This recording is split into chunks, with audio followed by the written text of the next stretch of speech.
시절부터 목사가 되기까지 약 10년 정도 중고등부 학생들 그리고 청년들을 이제 성추행했다는 그런 의혹이 일어나서 수사가 진행되고 있는 걸로 알고 있습니다. 그래서 그루밍이 뭔가 봤더니 원래 동물들이 고양이나 그런 뭐 개나 이런 동물들이 자신의 털을 이렇게 핥아서 길들이는 것을 그루밍이라고 합니다. 그것을 성폭행 용어에 차용을 해서 이런 거죠.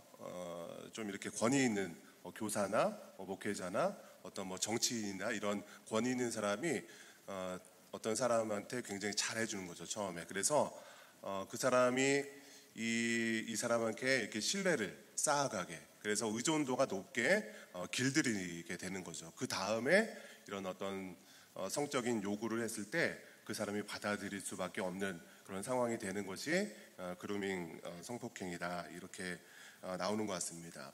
제가 이 기사를 좀 보고 나서 같은 목회자로서 너무나도 마음이 무겁지 않을 수 없었습니다. 또 일부 목회자의 어떤 잘못으로 인해서 또 수없이 많은 사람들이 교회와 목회자를 욕하겠구나.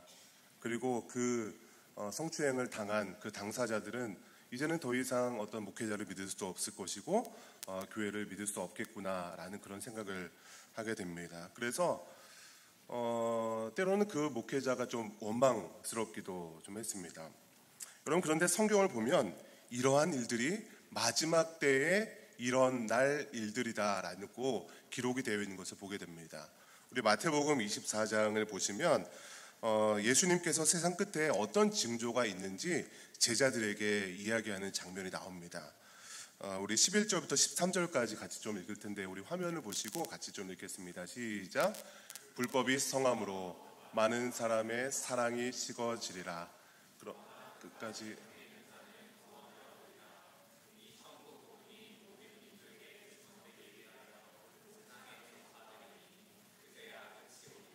어, 11절이 이렇게 화면에 없는데요. 11절은요. 거짓 선지자가 많이 일어나 많은 사람을 미혹하겠으며 라고 시작해서 이렇게 나옵니다. 마지막 때가 되었을 때에 거짓 선지자들이 많이 일어날 것이다. 그리고 불법을 행하는 그런 행위가 많이 늘어나서 사람들의 사랑이 식어질 것이다. 이렇게 얘기하고 있다는 것입니다. 여러분, 그루밍 성범죄를 당한 그 아이들이 당시에 얼마나 사랑에 메말랐던 그런 사람들이었겠습니까? 그런 사람들에게 이런 불법적인 일을 행하는 것은 정말로 있을 수 없는 일이죠. 또 교회에서 그들을 이렇게 대하는 그런 태도들도 정말 이해할 수 없는 일들이 좀 많이 있었습니다. 그 일이 이제 세상에 알려지면서 수많은 사람들이 교회 안에서 사랑을 외치는데 그 사랑이 진정한 사랑인가 의문을 갖게 될 것입니다. 여러분, 그러나 그런 일들이 성경에는 마지막 때에 이런 일들이 일어날 것이다 라고 예고하고 경고하고 있다는 것이에요. 그러면서 우리들은 끝까지 견디라 라고 이야기하고 있다는 것입니다. 여러분, 우리 주님이 언제 다시 오실지 우리는 알지 못합니다. 그러나 우리 시대를 보면 그러한 징조들이 계속 일어나고 있는 것을 보게 돼요. 우리는 이러한 일들 때문에 실망하고 교회를 떠나서는 안 되는 거예요. 왜냐하면 교회를 떠나는 것을 가장 바라는 그 사람이 누굴까요? 그 대상이 누굴까요? 마귀 사탄이잖아요. 그들의 아주 비열한 전략이라는 것을 우리는 깨달아야 되는 거예요. 그래서 우리는 오늘 말씀대로 끝까지 견뎌야 되는 줄 믿으시기를 주님의 이름으로 간절히 축원합니다. 여러분, 오늘 본문을 보시면 거짓 교사들이 어떠한 특징을 가지고 있는지 보여주게 됩니다. 우리 본문 말씀 2장 10절을 같이 좀 읽어보겠습니다. 시작. 특별히 육체를 따라 더러운 정욕 가운데 형벌할 줄 아시느니라. 자긍하며 떨지 않고 영광 있는 자들을 비방하거니와. 오늘 10절에 보면 10절 앞부분에 이 거짓 선지자들이 어떠한 특징을 가지고 있는지 좀 대략적으로 이야기하고 있어요. 우리 첫 번째 특징은요, 거짓 교사들은 육체를 따라 더러운 정욕 가운데 행하는 자들이다 라고 이야기하고 있어요. 그러니까 육체의 정욕을 따라서 죄를 그대로 저지르는 사람이 바로 거짓 교사들이라는 거예요. 여러분, 하나님께서 사람을 창조할 때 죄를 짓지 않게 하는 그런 어떤 제어 기능을 우리 사람의 마음속에 심어주었습니다. 그것이 무엇이냐면 바로 양심이라는 거예요. 이 양심은 예수 믿는 사람들이나 예수 믿지 않는 사람들이나 하나님께서 동일하게 우리 사람들에게 주신 그 죄를 짓지 않는 그런 제어 기능이죠. 마음속에 죄를 지으려는 그런 마음이 들 수 있죠. 그럴 때 이 양심이 제어를 하는 거예요. 아, 내가 죄를 지면 안 되지. 양심에 그런 마음이 있어서 죄를 짓지 않게 하는 거예요. 특별히 우리 기독교인들은 율법이라는 것 또한 성경 말씀이 우리로 하여금 죄를 짓지 않게 하는 그런 기능을 하기도 합니다. 여러분, 이렇게 우리는 정욕대로 죄를 짓지 않는 사람들이 대부분이지만 이 거짓 선지자들은요, 육체의 정욕대로 그대로 죄를 짓는 사람들이다라고 이야기하고 있는 거예요. 여러분, 두 번째 특징은 무엇이냐면 이들은 주관하는 일을 멸시하고 있다. 멸시하는 자들이 바로 거짓 선지자들인 겁니다. 여러분, 우리의 인생을 주관하시는 분이 누굽니까? 우리의 인생을 통치하시고 우리의 주인 되신 분 누구예요? 바로 하나님 아버지잖아요. 이들은요, 하나님이 그들의 삶의 주인이라는 것을 멸시하고 무시하는 거예요. 그 대신에 나 자신이 내 삶의 주인 되어서 내가 하고 싶은 그대로 행하는 사람들이 바로 이 거짓 선지자들의 특징이라는 것이에요.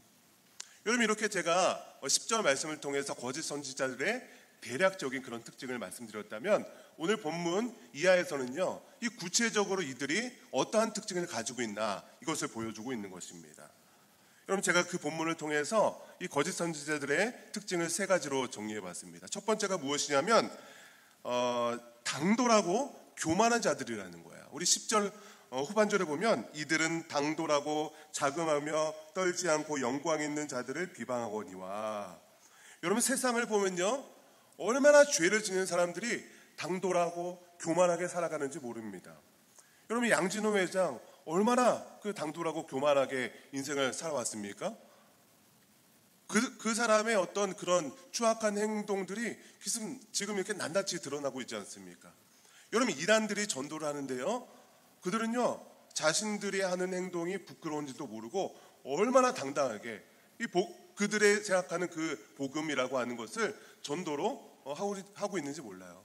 우리들은 그렇게 부끄러워하고 있는 그 진정한 진리를 가지고 있는 우리들은 전도하고 복음을 증거하는 것을 부끄러워하는데, 이단들은 그 복음, 그 전도하는 것들을 아무런 거리낌 없이 당돌하게 증거하고 있다는 것입니다. 여러분, 이 사람들은요, 자신들이 짓는 죄가 얼마나 추악하고 심각한 죄인지 알지 못하는 거예요. 제가 인생에서 책 한 권 읽은 사람이 제일 무서운 사람이다라는 이야기를 들은 적이 있어요. 책 한 권을 읽고 그것만 아는 거예요. 그래서 자기는 그것만 옳다고 주장하는 거죠. 아무리 다른 것도 있다라고 얘기해도 그 사람은요, 그것만 옳은 거예요.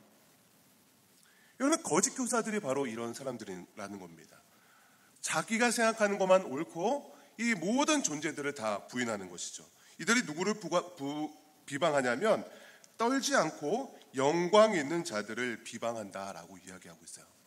이 영광 있는 자들은요, 어떤 주석이나 다른 번역 성경들을 보면 어떤 천상의 존재, 좀 구체적으로 얘기하면 천사들을 이야기하기도 합니다. 그러니까 이 천사들을 떨지도 않고 비방하는 자들이 거짓 교사들이다라고 이야기하고 있어요. 여러분, 그러한 증거가 11절에도 나와 있습니다. 우리 11절 말씀 같이 좀 읽어보겠습니다. 시작. 더 큰 힘과 능력을 가진 천사들도, 여러분, 천사들은 하나님의 시중을 드는 존재들이죠. 그래서 거짓 교사들과 비교하면 훨씬 더 큰 능력과 힘을 가진 존재가 바로 천사들이죠. 그런데 천사들은요, 이 거짓 교사들이 하찮은 어떤 그런 존재들을 비방하거나 뭐 이렇게 고발하지 않는다는 거지요. 여러분, 고수들, 어떤 그 무림의 고수들은요, 아무리 하수들이 막 까불고 뭐 깝죽거리고 막 그래도 그냥 뭐 상대도 안 해주는 거예요. 그냥 실력으로 한 방 팍 때리면 금방 무너질 걸 뭘 그렇게 그들이 막 까분다고 이렇게 분노하지 않는다는 거죠. 그럼 12절도 계속 보겠습니다. 시작. 그러나 이 사람들은 본래 잡혀 죽기 위하여 난 이성 없는 짐승 같아서 그 알지 못하는 것을 비방하고 그들의 멸망 가운데서 멸망을 당하며.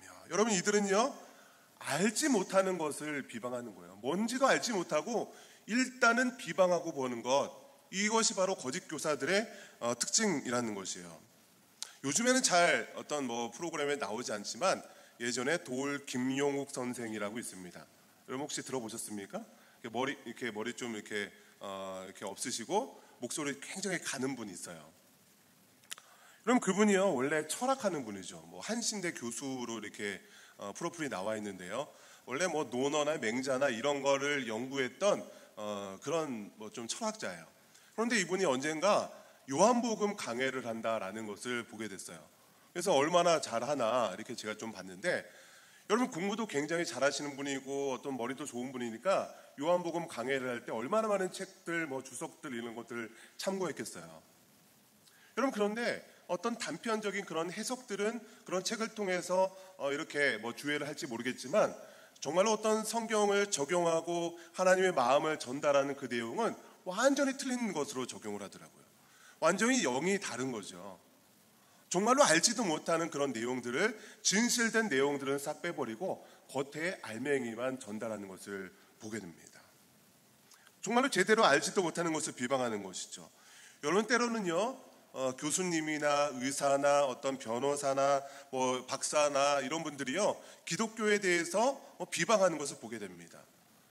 여러분, 그들이요 그들의 전문 분야에 대해서는 전문가일지 모르겠지만 어떤 기독교나 신학에 대한 부분은 그들이 전문가가 아니죠. 오히려 교회를 열심히 다니는 여러분들이 훨씬 더 전문가일 수 있어요. 여러분, 그렇기 때문에 그들이 제대로 된 신앙을 가진 분이 아니라면 그런 분들의 말에 흔들릴 필요가 전혀 없다는 것입니다. 여러분, 두 번째, 이 거짓 교사들의 특징이 무엇인가? 낮에 즐기고 노는 것을 기쁘게 여기는 자들이라는 것이. 우리 13절 말씀 같이 읽어보겠습니다. 시작. 불의의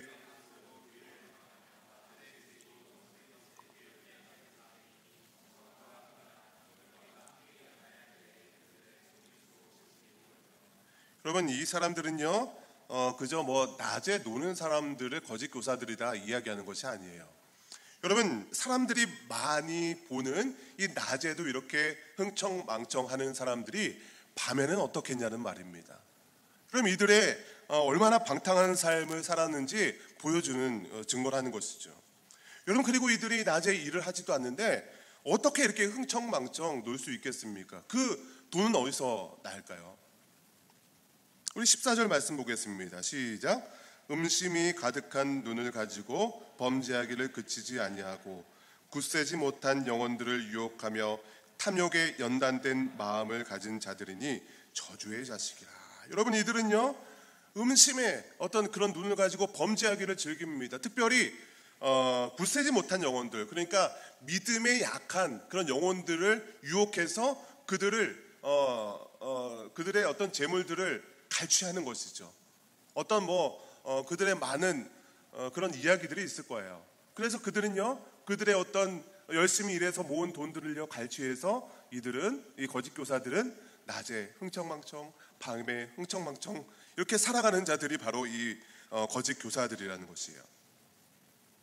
세 번째로 이 거짓 교사들은요 불의의 삭스를 사랑하는 자들입니다. 우리 15절 말씀 같이 읽어보겠습니다. 시작. 그들의 바른 길을 떠나 미혹되어 부올의 아들 발람의 길을 따르는도다. 그는 불의의 삭스를 사랑하다가. 여러분, 이 말씀은 원래 민수기 22장부터 23장, 24장까지 민수기에 어떻게 그런 쭉 흘러가는 내용보다는 갑자기 좀 이렇게 삽입되어 있는 그런 말씀처럼 보입니다. 따로 떨어져 있는 말씀처럼 보입니다. 나중에 시간이 되시면 민수기를 읽을 때 이 발람의 내용 22장부터 23장, 24장을 좀 참고하시면 좋을 것 같습니다. 여러분, 이 발람은요 원래 이스라엘의 선지자였어요. 그런데 이스라엘이 이 출애굽을 한 이후에 광야에서 여러 이방 민족들과 전쟁을 하게 됩니다. 그 전쟁에서 하나님께서 함께 하시기 때문에 그 전쟁에서 승리를 하여서 점점 영토가 넓어지는 거예요. 이 모습을 모압, 그 이방 민족이었던 모압 왕 발락이 그 이스라엘 백성들이 전쟁에서 이기는 모습들을 다 보게 되는 거예요. 그래서 두려워 떨리는 가운데 어떻게 하면 이들을 이길 수 있을까 고민을 하다가 하나님의 선지자 발람이라는 사람이 있었지, 그 사람을 데려와야겠다 이렇게 마음을 먹은 거예요. 그리고 그 사람을 보내서 내가 수많은 돈을 줄 테니까 저 이스라엘 백성들을 저주해 달라라고 요청을 하는 거죠. 물론 발람은 하나님의 선지자였기 때문에 그 요청을 좀 거부했었습니다. 여러분, 그러나 그 많은 수많은 돈에 유혹이 되어서 그 자리를 이동하는 것을 보게 돼요.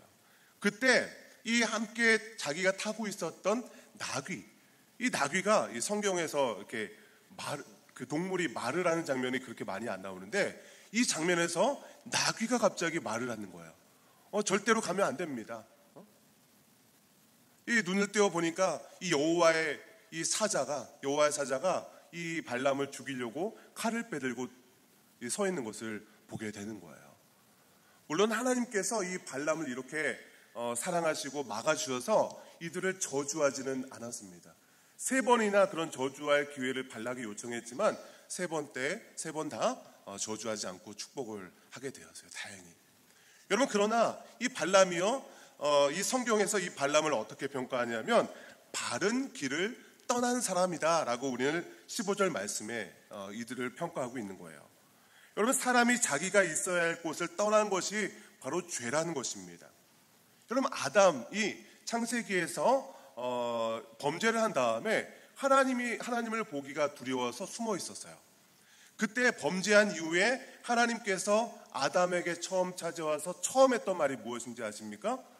아담아, 내가 어디 있느냐? 이렇게 질문하셨던 거예요. 여러분, 하나님께서 아담이 어디 있는지 몰라서 이런 질문을 하셨을까요? 그렇지 않다는 것이에요. 아담이 있어야 할 자리를 떠나서 너는 왜 죄악의 길을 따르고 있느냐? 이걸 물어봤다는 것입니다. 여러분, 사람이 자기가 있어야 할 곳을 떠나서 다른 길로 행하는 것, 이것이 바로 죄라는 것이에요. 여러분, 그런데 발람이 이 바른 길을 떠난 그 이유가 무엇이었습니까? 바로 불의의 삭을 사랑했기 때문이다 라고 이야기하고 있다는 것이에요. 이 거짓 선지자들은요, 이 불의의 삭을 위해서 자신의 말을 하나님의 말처럼 속여서 거짓말을 하는 자들이 바로 이런 거짓 선지자들이라는 것입니다. 여러분, 제가 오늘 이렇게 거짓 선지자들의 특징을 좀 말씀드렸어요. 기억나십니까? 첫 번째, 좀 크게 제가 말씀드렸을 때 첫 번째는요, 거짓 교사들은 육체의 정욕을 따라 그대로 범죄하는 자들이라고 말씀드렸죠. 두 번째 특징은 이들은 하나님의 통치를 거부하고 자신이 주인된 삶을 살아가는 이들이라고 말씀드렸어요. 제가 2가지로 말씀드렸지만 사실은 1가지로 요약할 수 있는 말씀이었죠. 자기가 하나님의 주인됨을 거역하고 하나님의 통치를 거역하는 사람들은요, 당연히 자기의 길을 따라서 살아가기 때문에 자신의 육체의 정욕대로 살아갈 수밖에 없는 거예요. 그런 사람들이 바로 제가 나중에 정리했던 3가지 특징이 나타나는 사람들이죠. 3가지 특징이 무엇이었습니까? 당돌하고 교만한 자들이었죠. 하나님의 주권을 인정하지 않은 사람들은요, 자기가 잘난 거예요. 그래서 이 세상에 당돌하고 교만하게 살아가는 것이죠. 두 번째는요, 낮에 즐기고 노는 것. 하나님의 두려운 줄 모르니까, 하나님의 통치 가운데 있지 않으니까 그저 이 세상 흥청망청 살아가게 되는 것이죠. 마지막으로 불의의 삭을 사랑하는 자들, 정말로 하나님께서 원하는 그런 길들을 살아가고 바른 그런 방법으로 그런 물질을 얻게 되고 그 물질을 다스려야 되는데 불법적인 것을 사랑하는 거예요. 불법적인 그런 일들로 어떤 투기나, 우리 양진호 회장 보면 얼마나 그런 많은 불법적인 일들이 많이 있습니까?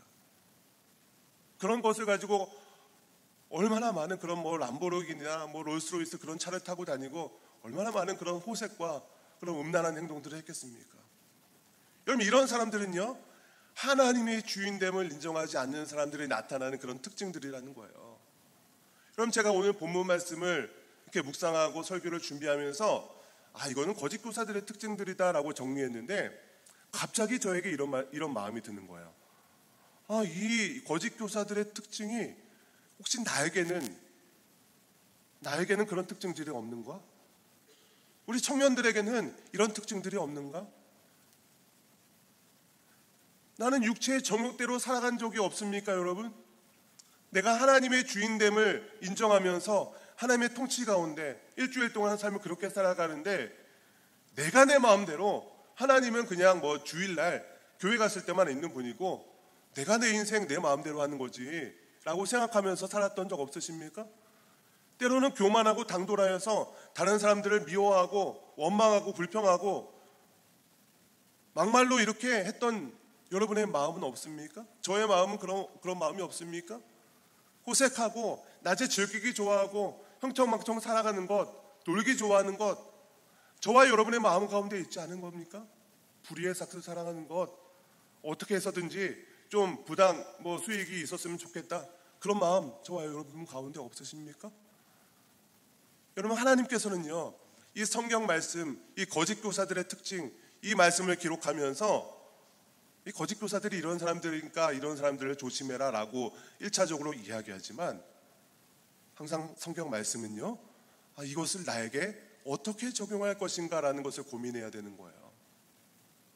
혹시 여러분 가운데 이런 거짓 교사들의 특징이 여러분 가운데 나타난다면, 오늘 기도하는 가운데 하나님, 내가 그런 사람이었군요, 내가 그런 거짓 교사들의 특징이 나타냈던 사람이었군요, 이렇게 회개하는 시간 되시기 바랍니다. 우리 한번 좀 통성으로 좀 기도했으면 좋겠어요.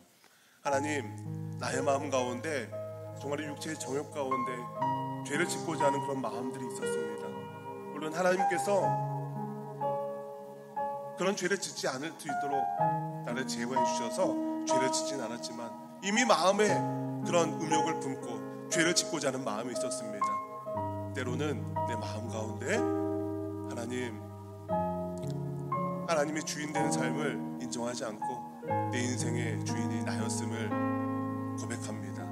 하나님, 용서하여 주시옵소서. 이렇게 동성으로 잠시 기도하겠습니다. 함께 기도합니다. 하나님,